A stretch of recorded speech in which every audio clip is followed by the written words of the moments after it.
தென்னாருடைய பெரியவா போற்றி, எந்நாட்டவர்க்கும் பெரியவா போற்றி. பெரியவா மகா பெரியவா மகராஜி கி ஜே.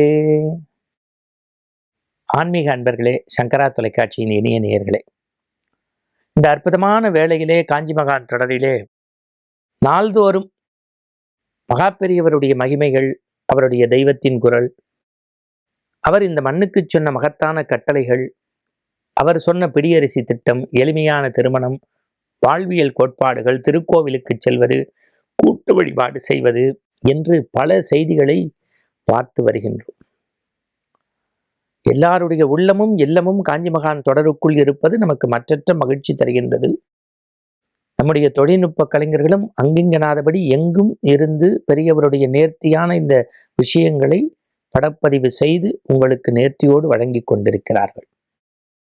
இன்றைய தினத்தை பொறுத்தவரை குழந்தையும் தெய்வமும் கொண்டாடும் இடத்துன்னு நம்ம சொல்லுவோம். குழந்தையிலும் கடவுளும் ஒண்ணு, குழந்தை தான் சாமி, சாமி தான் குழந்தைம்போம். குழந்தைகளை கொண்டாடணும். அண்மையில கூட ஒரு கவிஞர் எழுதியிருந்தார், குழந்தைகள் தினம் கொண்டாடுவதை நிறுத்திவிட்டு குழந்தைகளை கொண்டாடுங்கள் பெற்றோர்களே. குழந்தைகள் தினத்தை செலிப்ரேட் பண்றோம், குழந்தைங்கள பண்றதே இல்லை. ஏன்னா காத்தால ஸ்கூலுக்கு கிளப்புறதுலேருந்தே பரபரப்பு. அவனை தூக்கத்திலேயே எழுப்பி, அவன் தூக்கத்திலேயே சாப்பாடு ஊட்டி, தூக்கத்திலேயே சீருடை கொடுத்து, தூக்கத்திலேயே டிஃபன் கொடுத்து, ஸ்கூலுக்கு பேக்கெல்லாம் மாட்டி, அப்புறம் ஆட்டோவில் அமிச்சு, அவன் போயிட்டு வர்ற மாதிரி ஏதோ சந்திரமண்டலத்துக்கே போயிட்டு வரக்கூடிய ஒரு ஃபீலை கொடுக்குறோம். பெரியவா குழந்தைங்க மேல அளவு கடந்த அன்பு கொண்டவர் அப்படிங்கிறதுக்கு இந்த ஒரு செய்தி போதும்.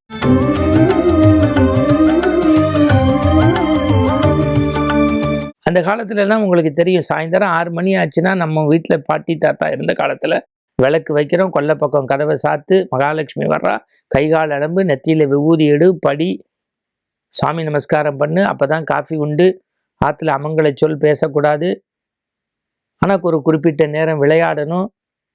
அதுலேயும் நம்ம அற்புதமாக சுவாமி விளையாட்டு விளையாடுவோம், கிட்டிப்புல் விளையாடுவோம், பச்சை குதிரை விளையாடுவோம், பல்லாங்குழி விளையாடுவோம், நொண்டி விளையாடுவோம், எல்லாம் விளையாடுவோம். ஆனால் இன்னைக்கு நம்ம பெரியவாவுடைய அதிசயங்களில் பார்க்க போகிற இந்த விளையாட்டு ஒரு விபரீத விளையாட்டு. நடந்த இடம் கும்பகோணத்துக்கு பக்கத்தில். கும்பகோணம் மடத்தில் பெரியவா முகாமிட்டிருக்கா. ஒரு 10-15 குழந்தைகள் அப்பெல்லாம் விளையாடுவது, வேர்ப்பது என்பது குழந்தைகளுடைய இயற்கை, அது வாடிக்கை, வேடிக்கை மட்டுமல்ல.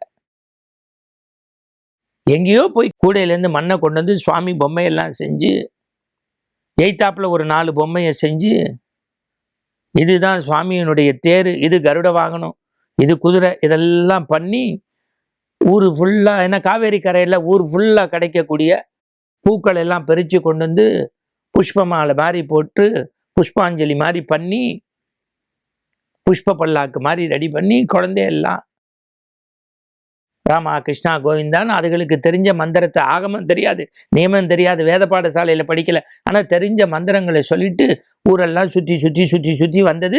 திடீர்னு இந்த ஸ்ரீமடம் பெரியவா இருக்கிற இடத்து பக்கம் வந்து ஒரே 10-15 குழந்தைகள் கத்திருக்கு. உள்ளே இருந்த பெரியவா மெதுவாக வந்து பார்த்துருக்கா. இந்த குழந்தைகளுடைய இந்த செய்கையை பார்த்துட்டு தண்டத்தை இப்படி வச்சுட்டு கன்னத்தில் போட்டுன்னு இருக்கா.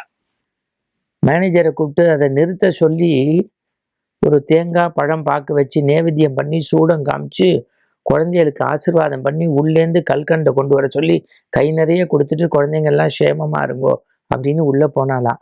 மடத்தில் உள்ளவாளுக்கு ஆச்சரியம், இதை பார்த்த பக்தர்களுக்கு ஆச்சரியம். குழந்தைகள் சிறுதேர் உருட்டி மண்ணில் சுவாமின்னு பிசைஞ்சு ஒரு கூடைக்குள்ளே வச்சு புஷ்ப பல்லாக்கு மாதிரி வச்சு இழுத்துண்டு தேர் மாதிரி இழுத்துன்னு போகிறது, அதுக்கு தேங்காய் பழம் வச்சு நேவேத்தியம் பண்ணி குழந்தைங்களுக்கு கல்கண்டு பிரசாதம் கொடுத்து அவளை ரெகக்னைஸ் பண்ணி அங்கீகாரம் பண்ணி இப்படியெல்லாம் பண்ணோன்னா ஒன்றுமே வந்த யாருக்குமே புரியல. பெரியவா மெதுவாக சொன்னாலாம், அடுத்த தலைமுறை குழந்தைகள் நல்ல விஷயம் பண்ணுறா, அப்போ நம்ம என்ன பண்ணணும், அதை தட்டி கொடுக்கணும். அதுக்காக தான் இதெல்லாம் பண்ண சொன்னேன். அந்த குழந்தைகளை பெற்றோர்கள் எப்படி விளையாட்டில் கூட அவள் பக்தியையும் பாரம்பரியத்தையும் ஊற்றா பாருங்க, விளையாட்டில் கூட பக்தியையும் பாரம்பரியத்தையும் ஊற்றா பாருங்க. பெரியவாவுடைய முகாம் நடந்தது கும்பகோணம் ஸ்ரீமடத்து தெருவில் இந்த நிகழ்வு நடந்திருக்குன்னா அப்படி கேட்கும் போதே எப்படி மெய் செலுத்து போகிறோம். பெரியவாவினுடைய விளையாட்டுக்கள் ஆனந்தங்களும் அற்புதங்களும் நிறைந்தது. மீண்டும் நாளை தொடரும். வணக்கம்.